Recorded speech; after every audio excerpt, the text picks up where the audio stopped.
So I'm currently reading John Boyne's The Heart's Invisible Furies. It's a big book, but I'm enjoying it immensely. But what it means is there's no book review this week. So instead, I thought I'd talk about what I want to read next. Now, it is absolutely killing it in the movie theaters. It is tweaking that 80s nostalgia vibe that Stranger Things did so well.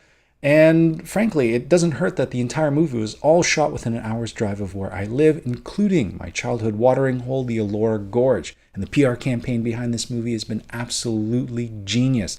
In Sydney, Australia, they're tying red balloons to sewer grates around town to generate attention. And in Toronto, they're taking it one step further and having these things appear around the city. Horrifying.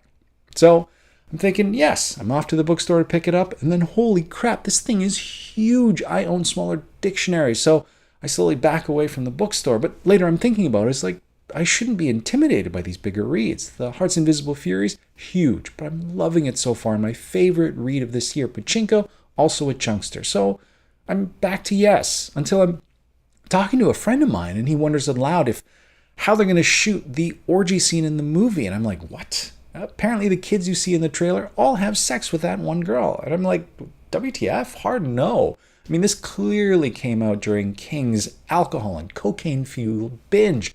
This sort of lumbering, self-indulgent, editor-free mess. But then later, Juan over at Just One Reader rates his top 10 King reads. He's currently reading it, and it is poised to take the top spot. The comments below reiterate that. Most of them loving it. So I think I'm back to yes. I mean, I flip-flopped on this thing so many times, I'm not exactly sure what to think. So let's spread that question farther afield and consider what other book to TV or movie adaptations are out there that I might want to read next. First up is Joe Nesbo's The Snowman. Now, I love me some Scandinavian thrillers, and I've read some Nesbo before and really enjoyed both Police and The Sun. But what struck me first about this trailer is the fact they refer to their detective as Harry Hole, which is the worst name you could give a detective ever. This is no Mike Hammer or Frank Cannon or even a Cormoran Strike.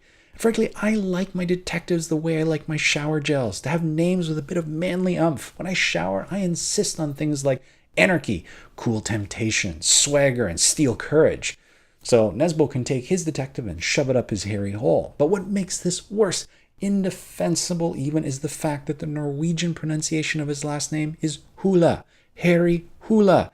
Sticking with Harry Hole just seems like a weird editorial choice. Anyway, Michael Fassbender is on board to play the titular H-hole in the movie, and it looks suitably dark and grim.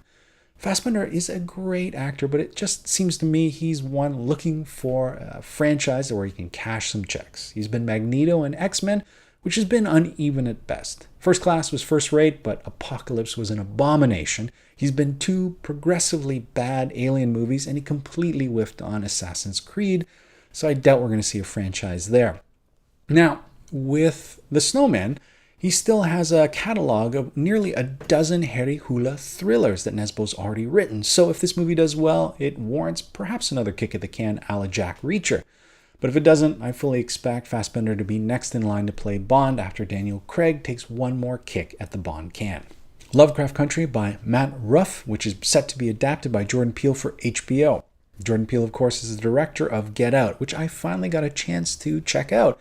And slow your roll, it is not the best movie out there, as many people would have you believe. I had a lot of problems with it, not the least of which the fact it was marketed as a horror. This is more a chilling story, if anything. And there was a ton of logistical problems, hiccups I had with the movie that bugged the hell out of me. But frankly, CinemaSins does a way better job of explaining it with their Everything Wrong with Get Out in 15 minutes or less.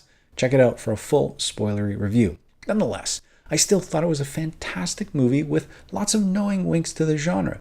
Jordan Peele, what really struck me is how confident he is. He trusts in the viewer to make connections, and he's dropping a lot of beats throughout the movie that warrant subsequent viewings. I mean, it's hard to believe this is his first directorial debut. And I can't wait to see what he does with his second movie. Peele is one of those people that gives the viewer credit and doesn't feel the need to beat them over the head to make a point. He's a show, don't tell director, and that seems perfect for a bookish adaptation. I have no idea what Lovecraft Country is about, but frankly, I don't care. If it's interesting enough for Jordan Peele to expend his goodwill and mojo that he's garnered with Get Out, then I am on board.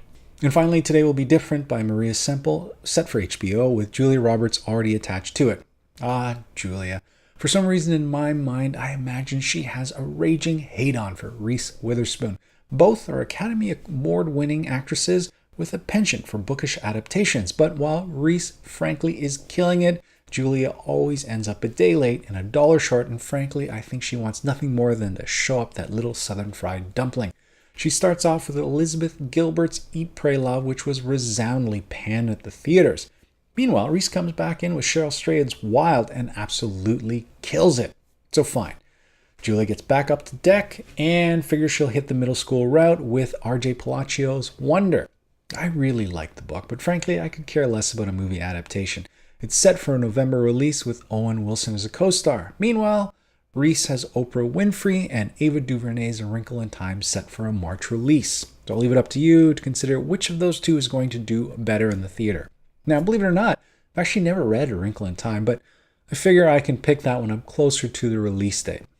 And so we have the suburban drama of Big Little Lies by Leanne Moriarty. I gave this book 5 stars, absolutely loved it, and the TV adaptation with Reese Witherspoon attached absolutely killed it at the Emmys. It won the award for Outstanding Limited TV Series, as well as Best Actor prizes for Nicole Kidman, Laura Dern, and Alexander Skarsgård.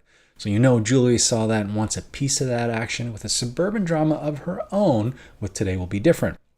Now, Maria Semple's first book, Where'd You Go, Bernadette, also gave it 5 stars. And this was going to be an insta-read for me, but I had to pump the brakes when the early reviews were saying it wasn't exactly all that great. Now I think enough time has passed and my expectations have been lowered enough that maybe I could pick it up and enjoy it.